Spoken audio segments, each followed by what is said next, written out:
नमस्कार दोस्तों, आप सभी का हमारे YouTube चैनल में हार्दिक स्वागत है।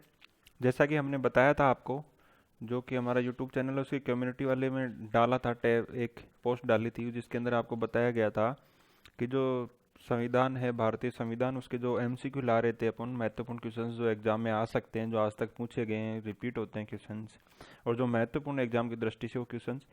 तो जो पहला वीडियो था उसका वो वैसे ही मतलब पूरे संविधान से लिया गया था। लेकिन फिर एक चीज़ देखी, आप लोगों के सुझाव आए कुछ लोगों के, तो उसके अंदर क्या टॉपिक वाइज क्वेश्चंस डालेंगे। अब टॉपिक वाइज डालेंगे, प्रत्येक टॉपिक के क्वेश्चंस डालेंगे जितने भी आज तक आए हुए हैं या जो भी महत्वपूर्ण क्वेश्चंस बने हुए हैं और जो मतलब आने वाले मतलब योग्यता रखते हैं कि हाँ ये क्वेश्चंस आ सकते हैं उनके बारे में। तो हमने उसके अंदर आपको टॉपिक बता दिए थे कि कौन कौन से जो टॉपिक हैं वो आएंगे। तो पहला टॉपिक जो अपन ने चुना है वो क्या था, संविधान की पृष्ठभूमि। अब संविधान की पृष्ठभूमि के जो क्वेश्चन हैं उनसे पहले अपन दो तीन चीजें, जो टॉपिक महत्वपूर्ण है जहाँ से क्वेश्चन बन सकते हैं, उसके बारे में अपन चर्चा कर लेते हैं। जिनमें से तीन चीजें महत्वपूर्ण, एक तो 1909 का भारत परिषद अधिनियम, एक 1919 का अधिनियम और एक 1935 का अधिनियम। ये तीन अधिनियम थे जो बहुत ही महत्वपूर्ण है, जो कि हमारे संविधान का आप बोल सकते हो कि एक तरह से बेस था। तो इनके ऊपर थोड़ी चर्चा कर लेते हैं कि इनकी क्या क्या विशेषताएं थी। तो सबसे पहले देखते हैं क्या कि जो 1909 में भारत परिषद अधिनियम है उसको क्या कहा जाता है, मार्लियामेंटो सुधार भी कहा जाता है। तो अगर आपसे क्वेश्चन पूछा जा सकता है सीधा सीधा ये भी कि मार्लियामेंटो सुधार कौन से अधिनियम को कहा जाता है, या 1909 भारत परिषद अधिनियम का दूसरा नाम क्या है, तो इसका क्या आएगा, मार्लियामेंटो सुधार। ठीक है। इसके अलावा बात करें कि इस अधिनियम में हुआ क्या था, तो एक तो क्या चुनाव प्रणाली के सिद्धांत। जो चुनाव प्रणाली इतने दिन तक ऐसे ही चल रही थी, तो विधान परिषद वगैरह बनाई थी अंग्रेजों ने, तो उसके अंदर कुछ खास नहीं था। अब एक एक निश्चित प्रणाली बनाई 1909 के अधिनियम के द्वारा कि इस पद्धति के आधार पर क्या चुनाव करवाए जाएंगे। इसके अलावा पहली बार भारतीयों को क्या दिया गया, गवर्नर जनरल की कार्यकारी परिषद में पहली बार भारतीयों को क्या प्रतिनिधित्व दिया गया। ठीक है। इससे पहले क्या भारतीयों को प्रतिनिधित्व नहीं था। जो गवर्नर जनरल की कार्यकारी परिषद थी उसके अंदर सिर्फ सिर्फ यूरोपीय और अंग्रेज लोग रहते थे। लेकिन इसके बाद में क्या हुआ कि उन्होंने क्या भारतीयों को भी क्या दे दिया, प्रतिनिधित्व दिया। इसके अलावा बात करें कि इसके अंदर और क्या महत्वपूर्ण था, तो इसके अंदर महत्वपूर्ण क्या था कि सांप्रदायिक जो निर्वाचन प्रणाली थी वो सर्वप्रथम 1909 के अधिनियम में आई, और इसमें किसको, मुसलमानों को प्रतिनिधियों के मामले में क्या विशेष रियायत दी। यानी कि सांप्रदायिक निर्वाचन प्रणाली यहाँ पे स्टार्ट कर दी अंग्रेजों ने, कब, 1909 के अधिनियम में। तो तीन चीजें महत्वपूर्ण है, एक तो चुनाव प्रणाली विकसित की, सांप्रदायिक निर्वाचन प्रणाली, मुसलमानों को विशेष रियायत दी, और तीसरा क्या था, जो गवर्नर जनरल की कार्यकारी परिषद है उसके अंदर क्या भारतीयों को क्या दी, इसके अंदर प्रतिनिधित्व दिया। ठीक है। इसके बाद में बात करते हैं 1919 के अधिनियम के बारे में। जो 1919 का अधिनियम है उसके बारे में जब बात करें अपन, तो देखते हैं कि उसके अंदर इन्होंने क्या क्या बातें थी महत्वपूर्ण। तो इसके अंदर बात करें तो 1919 का जो अधिनियम था उसके अंदर क्या, एक तो क्या जो भारत सचिव था उसका नियंत्रण क्या प्रांतों पे कम कर दिया गया। पहले पूरे भारत पे भारत सचिव का नियंत्रण होता था, अब भारत सचिव का जो नियंत्रण है वो सिर्फ केंद्र पर ज्यादा केंद्रित कर दिया गया। जो चीफ कमिश्नरी सेक्टर जिनको बोलते थे, उन पे जो प्रांत थे उनको थोड़ी स्वायत्ता दे दी गई, और उनके क्या मतलब भारत सचिव का जो नियंत्रण था वो थोड़ा कम कर दिया। इसके अलावा भारत सचिव के अलावा एक पद और बना दिया गया, भारतीय उच्चायुक्त। पहले सिर्फ भारतीय सचिव था, इसके बाद भारतीय उच्चायुक्त की ओर नियुक्ति कर दी गई। और इसका वेतन किससे दिया जाता था, भारतीय राजकोष से। जो भारत का एक राजकोष बनाया था उससे उसका वेतन दिया जाता था, किसका, भारतीय उच्चायुक्त का। इसके अलावा बात करें कि जो गवर्नर जनरल की जो 1909 में हुआ था क्या कि गवर्नर जनरल की जो कार्यकारिणी परिषद थी उसके अंदर क्या भारतीयों को प्रतिनिधित्व दिया था, लेकिन उस समय बात स्पष्ट नहीं थी कि भाई कितना प्रतिनिधित्व मिलेगा। भाई एक व्यक्ति को भी दे सकते हैं, या वो दो को देंगे, तीन को देंगे, या चार को। लेकिन 1919 के अधिनियम में वो स्पष्ट कर दिया गया कि जो 8 सदस्यीय जो आयोग होगा, ये गवर्नर जनरल की कार्यकारिणी परिषद, उसमें से 3 भारतीय नियुक्त किए गए। यानी कि 8 में से 3 भारतीय होंगे और 5 क्या होंगे, विदेशी होंगे, यानी कि ब्रिटेन वाले होंगे। और जो भारतीय नियुक्त होंगे उनको कौन कौन से विभाग दिए जाएंगे, विधि विभाग दिया जाएगा, श्रम विभाग, शिक्षा विभाग और स्वास्थ्य विभाग दिया जाएगा। इसके अलावा बात करें कि जो इसके अंदर और क्या विशेषताएं थी, तो जो पहली बार इसके अंदर जो अपन देखते हैं, जो आज देखते हैं, आज की तारीख में देखते हैं कि जो राज्य सूची के विषय हैं, जो केंद्र सूची के विषय हैं, या समवर्ती सूची के विषय हैं, तो इन जो विषयों का बंटवारा है वो सर्वप्रथम 1919 के अधिनियम में हुआ। तो केंद्रीय और प्रांतीय भागों में क्या विषयों को बांटा गया। तो इस प्रकार ये सबसे पहले अगर आज अपन जो देखते हैं समवर्ती सूची वाला, और वो कहाँ से ही आया है, 1919 के अधिनियम से। इसके अलावा बात करें कि और क्या क्या था इसके अंदर 1919 के अधिनियम में, तो 1919 के जो अधिनियम थे उसके अंदर जैसे अपन ने बात की थी, 1909 के अधिनियम में सांप्रदायिक निर्वाचन प्रणाली किसको दी गई थी, मुसलमानों को दी गई थी। लेकिन अब किनको, सिखों को दे दी गई। यानी कि सिखों तक उसको क्या कर दिया गया, विस्तृत कर दिया। पहले मुसलमानों को 1909 में और 1919 में किसको, सिखों को दे दी। इसके अलावा जो विधानसभा थी वो कैसे द्विसदनीय विधानसभा कर दी गई। जो विधानसभा पहले एक सदनीय थी, अब कैसी कर दी, द्विसदनीय कर दी गई। और विधानसभा का कार्यकाल 3 वर्ष का था, और इसको गवर्नर जनरल था वो क्या बढ़ा भी सकता था, यानी कि इसको बढ़ा सकता, 3 की जगह 4 भी कर सकता था, 5 भी कर सकता था। वो शक्ति किसके पास थी, गवर्नर जनरल के पास थी। बजट पर बहस हो सकती थी, जो बहस का अधिकार है, तो बजट है, बजट पास हो रहा था वो कब, 1860 से हो रहा था भारत में, ब्रिटेन के द्वारा जो बजट पास हो रहा था। लेकिन जो बहस थी वो हो सकती थी। मताधिकार का अभी भी इन्होंने अधिकार नहीं दिया भारतीयों को, लेकिन बहस कर सकते थे। जो विधानसभाएं थी उसके अंदर बजट के ऊपर बहस हो सकती कि भाई ये सही है गलत है, इस चीज़ पे बहस हो सकती थी। इसके अलावा बात करें कि जो प्रांतों में द्वैध शासन लागू किया गया, जो प्रांत थे उनमें द्वैध शासन को लागू किया गया। इसके अलावा बात करें जो महत्वपूर्ण चीज, जो आज आर्टिकल 123 के तहत जो राष्ट्रपति अध्यादेश जारी करता है, उस समय गवर्नर जनरल क्या अध्यादेश जारी कर सकता था, और उसकी प्रभाविता कितने, 6 महीने तक। आज भी वही 6 महीने तक रहती है। आज राष्ट्रपति हो गया गवर्नर जनरल की जगह, तो अध्यादेश जारी करने की, तो ये वाली चीज कहाँ से ली गई, 1919 के अधिनियम से ली गई है। इसके बाद में बात करें 1935 के अधिनियम के बारे में, कि जो 1935 का अधिनियम था उसके अंदर क्या महत्वपूर्ण था। तो जो 1935 का जो अधिनियम था उसके अंदर एक बात सबसे स्पष्ट है कि जो अपना भारतीय संविधान है वो सबसे ज्यादा अगर किसी चीज पे टिका हुआ है, जो बेस है वो किस पे है, 1935 के अधिनियम पे। आप यूं मान के चलिए कि जो 1935 का अधिनियम था वो लगभग लगभग 80 से 85% पूरा का पूरा अपने भारतीय संविधान में यूं का यूं है। जो भारतीय संविधान का जो 80 से मतलब जो 1935 का जो अधिनियम है उसका 80 से 85% भाग अपने भारतीय संविधान में से कैसे है। जैसे यहाँ कुल धाराएं एक 321 थी जो कि आज अपने अनुच्छेद हैं। यहाँ 10 अनुसूची जो सूचियां हैं वो आज अपने अनुसूचियां कहलाती हैं, वो बढ़ा दी गई थोड़ी बहुत। लेकिन ये 1935 का अधिनियम, ये लगभग लगभग ज्यादातर पार्ट यूं का यूं अपने संविधान में लिया गया है, थोड़े बहुत चेंजेस के साथ। इसके अंदर 1935 के अधिनियम में क्या खास बात थी, इसके अंदर क्या केंद्र में द्वैध शासन की स्थापना की गई। केंद्र में द्वैध शासन स्थापित किया गया, और प्रांतों का जो द्वैध शासन 1919 में स्टार्ट हुआ था वो समाप्त कर दिया गया और उनको स्वायत्तता दी गई। और इसमें क्या एक अखिल भारतीय संघ की क्या की गई, घोषणा की गई। किसकी, अखिल भारतीय संघ की घोषणा की गई। जो अखिल भारतीय संघ था उसके अंदर क्या बताया गया कि जो भारत के प्रांत, चीफ कमिश्नरी प्रांत या क्षेत्र बोल सकते हो, और देशी रियासतें, इन तीनों चीजों को मिला के एक अखिल भारतीय महासंघ यानी कि एक भारत का निर्माण किया जाएगा। ये किस में कहा गया, 1935 के अधिनियम में कहा गया। ये बात अपन ने बताई दी कि केंद्र में द्वैध शासन स्थापित किया और प्रांतों का जो द्वैध शासन था वो समाप्त कर दिया गया। जो विधानमंडलीय का विस्तार था वो करके 11 में से 6 में विधानमंडल 2 सदनात्मक। 1919 में जब बात की थी अपन ने तब बताया था कि द्विसदनात्मक कर रहे थे विधानसभाओं को, तो वही चीज है कि विधानमंडलों का विस्तार किया गया। 11 में से क्या कर दिया गया, 6 को क्या कर दिया गया, इन्होंने विधानमंडलों में 2 सदन कर दिए गए। ये चीज महत्वपूर्ण थी। इसके अलावा और क्या क्या था 1935 के अधिनियम में, तो जो 1935 का अधिनियम था उसके अंदर ये था क्या कि एक प्रांतों में जो मताधिकार का था वो बढ़ा दिया गया, और सांप्रदायिक निर्वाचन को भी बढ़ा गया हरिजनों तक। यानी कि जो एससी कम्युनिटी थी, जिसके बाद में फिर गांधी जी और भीमराव अम्बेडकर के बीच में क्या समझौता होता है, गांधी जी अनशन पे बैठ जाते हैं तब बात होती है। लेकिन उस समय क्या इन्होंने, अंग्रेजों ने क्या एससी कम्युनिटी को, जो हरिजन थे उनको भी क्या अलग से निर्वाचन दे दिया, सांप्रदायिक निर्वाचन का एक हिस्सा मान लिया। लेकिन गांधी जी ने अनशन किया कि नहीं, हरिजन तो क्या हिंदू धर्म के ही एक अभिन्न अंग है। इसके बाद में बात करें कि विवादों के निपटारे के लिए संघीय न्यायालय था, वो अंतिम न्यायालय नहीं माना गया। अंतिम न्यायालय कौन, प्रीवी काउंसिल जो सबसे पहले चल रही थी उसी को माना गया। और क्या किया, बर्मा को भारत से अलग कर दिया गया। 1935 के अधिनियम में जो बर्मा था, जो वर्तमान में म्यांमार है, उसको भारत से अलग कर दिया गया। कौन से अधिनियम के द्वारा, 1935 के अधिनियम के द्वारा। 1935 तक बर्मा है वो भी क्या भारत का ही एक हिस्सा था।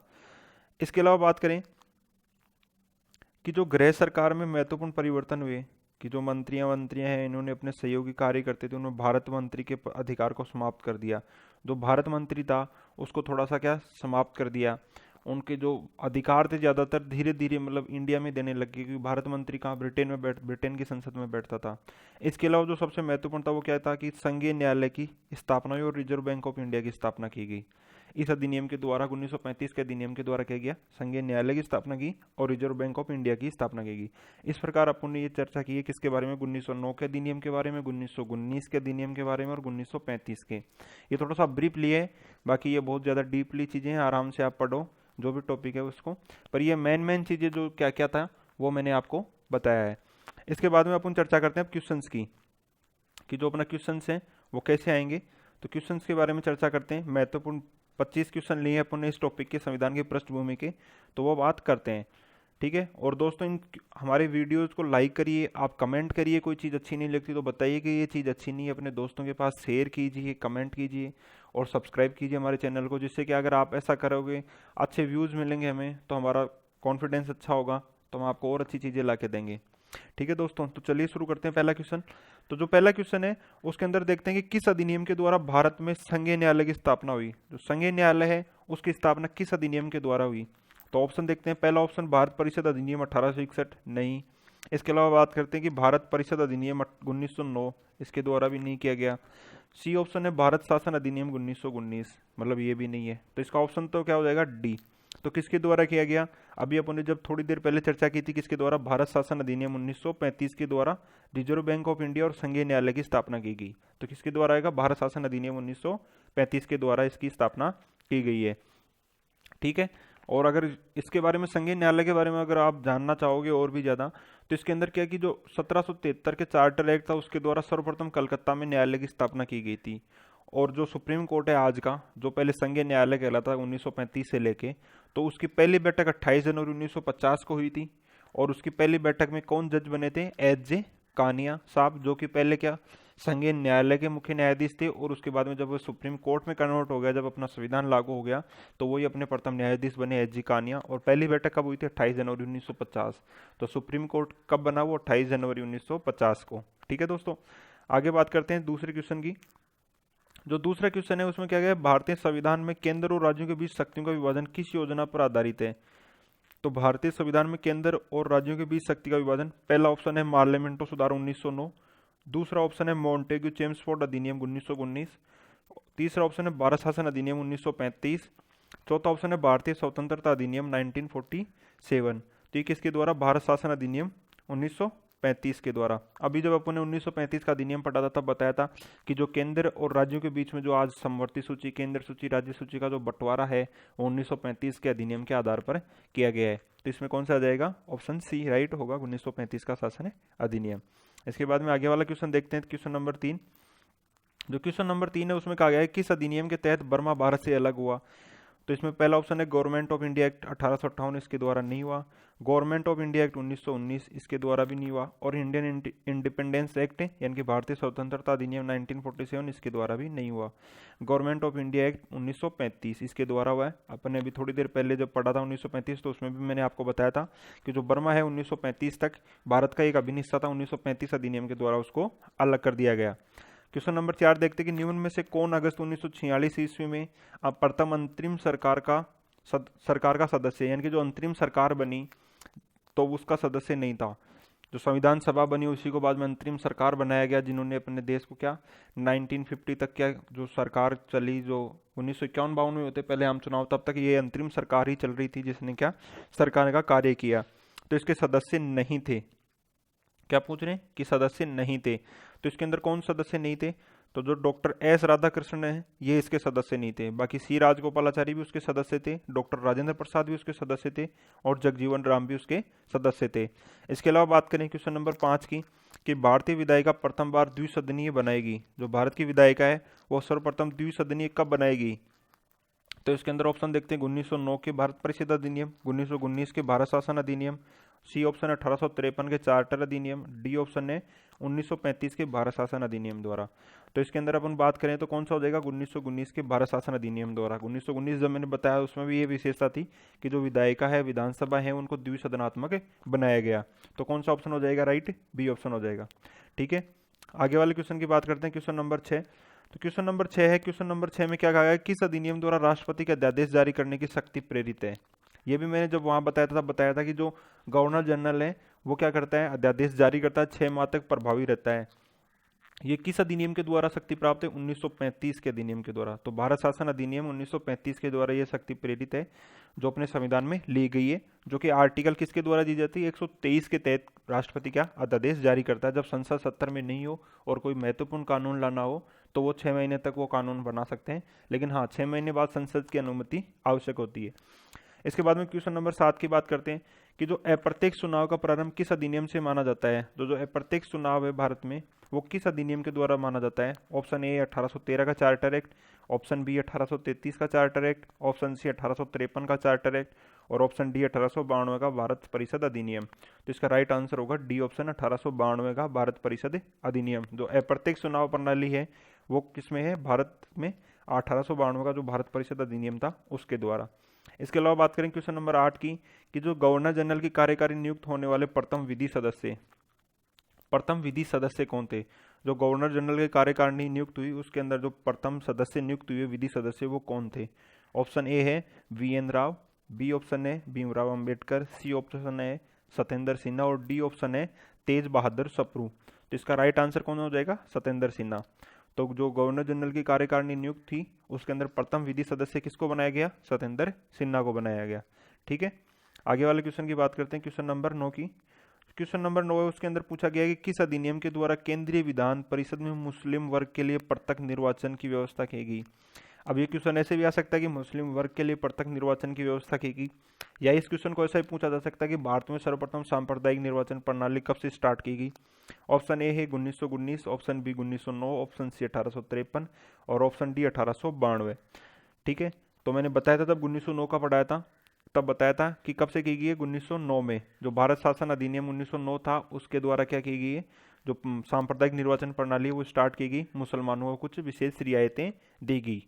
ठीक है, इसके बाद में क्वेश्चन नंबर 10 कि प्रांतों में द्वैध शासन के जनक किसको माना जाता है। जो प्रांत थे उनके अंदर द्वैध शासन का जनक किसको माना जाता है। ऑप्शन है ए है लॉर्ड मेकाले, बी है लॉर्ड हेस्टिंग, सी ऑप्शन है लॉर्ड मिंटो, डी ऑप्शन है लियोनेस कर्टिस। तो इसमें राइट आंसर क्या हो जाएगा, डी ऑप्शन। जो लियोनेस कर्टिस हैं उनको प्रांतों में द्वैध शासन का क्या माना जाता है, जनक माना जाता है। इसके अलावा बात करें क्वेश्चन नंबर 11 की कि 1935 के अधिनियम के द्वारा स्थापित संघ में अवशिष्ट शक्तियां किसको दी गई। जो विशेष शक्तियां थी, अवशिष्ट शक्तियां का मतलब, तो वो किसको दी गई 1935 के अधिनियम में। तो ये किसको दी गई, ए है संघ विधान पालिका, बी है प्रांतीय विधान पालिका, सी है गवर्नर जनरल और डी है प्रांतीय गवर्नर। तो ये किसको दी गई, गवर्नर जनरल को। जैसे विशेष शक्तियां आज अपन देखें तो राष्ट्रपति को कुछ विशेष शक्तियां प्राप्त होती हैं, उसी प्रकार उस समय किसको दी गई थी, गवर्नर जनरल को दी गई थी। और गवर्नर जनरल का पद ही था जो बाद में चल के क्या राष्ट्रपति का पद बना। ठीक है, आगे वाले क्वेश्चन की बात करते हैं, क्वेश्चन नंबर 12। क्वेश्चन नंबर 12 है उसमें पूछा गया किस वर्ष भारत में बजट व्यवस्था का शुभारंभ हुआ।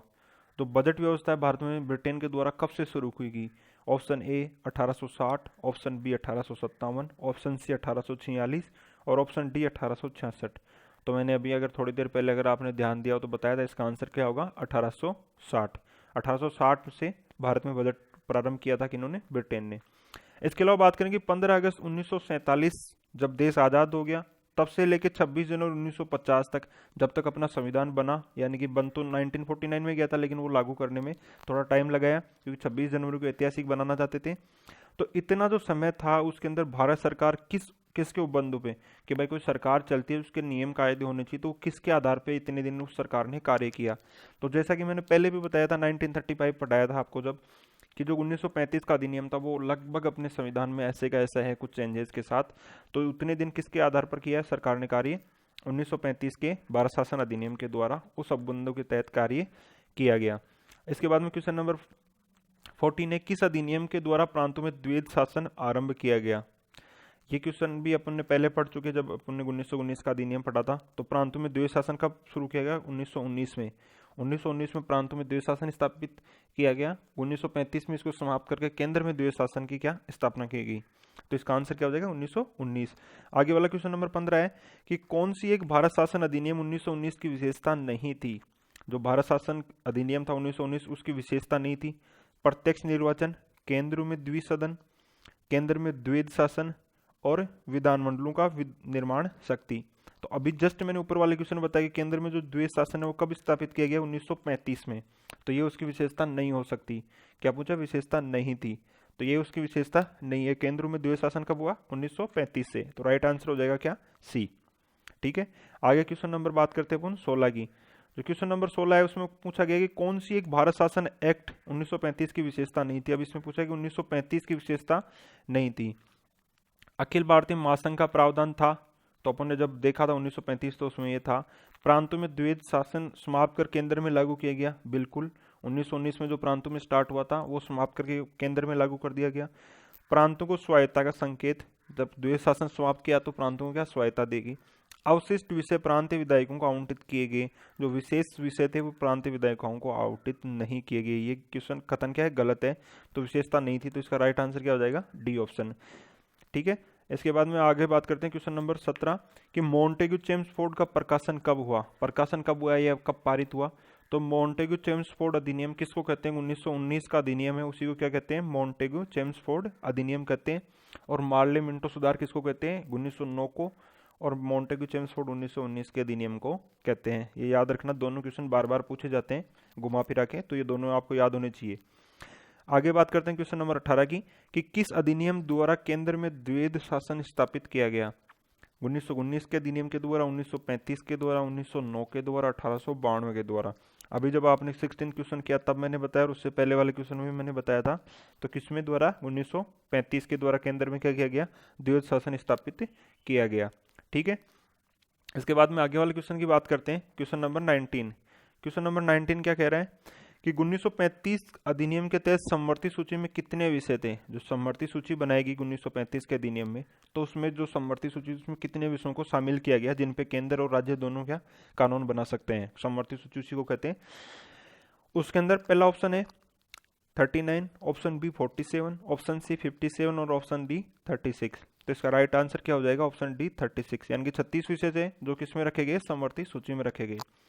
आगे बात करते हैं कि मार्ले मिंटो सुधार बिल कब पारित किया गया। मैंने जो पहले बताया था 1909 तब भी बताया, और अभी जस्ट पीछे वाले क्वेश्चन में बात की थी अपन ने 1935 वाला किया था तब, कि मार्ले मिंटो सुधार बिल किसको कहा जाता है, 1909 का जो अधिनियम था उसी को क्या कहा जाता है, मार्ले मिंटो सुधार बिल कहा जाता था। इसमें जो पहला नाम है मार्ले, वो क्या था, भारत सचिव, और जो मिंटो है वो कौन है, गवर्नर जनरल रहे हैं, यानी कि वाइसराय रहे हैं। इन दोनों के नाम को सुधार के और दोनों के नाम को जोड़ के क्या किया जाता है, ये बिल का नाम रखा गया है।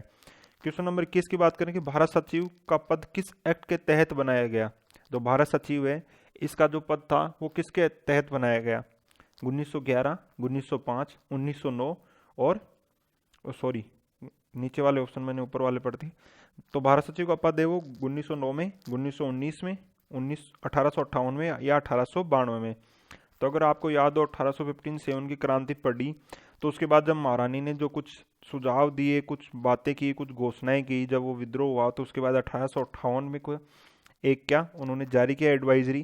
तो उस एडवाइजरी में क्या बात की गई थी कि एक भारत सचिव का पद क्या किया जाएगा, सर्जित किया जाएगा, जो ब्रिटेन की संसद में बैठेगा और भारत के शासन की देखभाल करेगा। तो ये किसमें था, 1858 के एक्ट के तहत बनाया गया। आगे बात करते हैं क्वेश्चन नंबर 22 की कि 1919 का जो अधिनियम थी उसकी मुख्य विशेषता क्या थी। 1919 का जो अधिनियम था उसकी मुख्य विशेषता क्या थी। तो मुख्य विशेषता उत्तरदायी शासन, बी ऑप्शन प्रांतों में द्वैध शासन, सी ऑप्शन शक्तियों का विभाजन, और डी ऑप्शन प्रांतीय स्वायत्ता। तो प्रांतीय स्वायत्ता तो 1935 वाले में थी। प्रांतों में द्वैध शासन इसकी मुख्य क्या थी, विशेषता थी कि प्रांतों में द्वैध शासन की स्थापना किसके द्वारा की जा रही थी, 1919 के अधिनियम के द्वारा। ठीक है, आगे वाले क्वेश्चन की बात करते हैं, क्वेश्चन नंबर 23 कि किस अधिनियम के द्वारा विधान परिषद को बजट पर बहस की शक्ति प्राप्त हुई। जो विधान परिषद थी उसको बजट की शक्ति किसके द्वारा प्राप्त हुई, 1892 के तहत। विधान परिषद था उसको बजट पर बहस की शक्ति 1892 के अधिनियम के द्वारा प्राप्त हुई। क्वेश्चन नंबर 24, 1946 में निर्मित अंतरिम सरकार में कार्यपालिका परिषद के उपसभापति थे, यानी कि उपसभापति किसको बनाया गया, जो कार्यपालिका जो अंतरिम सरकार बनाएगी उसमें। Option A doctor S Radhakrishnan, option B Rajagopalachari, option C Rajendra Prasad, D Jawaharlal Nehru. तो जो उपसभापति बने थे वो कौन बने थे, जवाहरलाल नेहरू बने थे। और जबकि सभापति कौन थे, यानी कि सबसे प्रमुख व्यक्ति कौन थे, लॉर्ड माउंटबेटन जो कि वाइसराय थे, वही क्या बने थे, पहले सभापति थे यानी कि राष्ट्रपति के तौर पर। और फिर उपसभापति दूसरे महत्वपूर्ण व्यक्ति कौन बने, जवाहरलाल नेहरू जो कि अपने पहले प्रधानमंत्री बने, फिर बाद में आगे चल गए। क्वेश्चन नंबर 25, किस अधिनियम ने भारत में संघीय शासन की इस व्यवस्था दी थी, यानी कौन से अधिनियम के द्वारा भारत में संघीय शासन की व्यवस्था दी गई थी। तो ये कौन सा हो जाएगा, 1935। इस प्रकार दोस्तों अपन ने बात की जो भारतीय संविधान की जो पृष्ठभूमि थी उसके बारे में महत्वपूर्ण चर्चा की है। आगे वाले क्वेश्चन आगे आपको टॉपिक पहले दे दिया जाएगा, आगे वाला जो वीडियो लेके आएंगे, और उसके अंदर आप एक बार पढ़ लेना उस टॉपिक को, और फिर उसके महत्वपूर्ण क्वेश्चंस की अपन सीरीज ले आएंगे, जिससे आप एक बार करोगे तो आपको अच्छे से याद हो जाएगा। थैंक यू दोस्तों।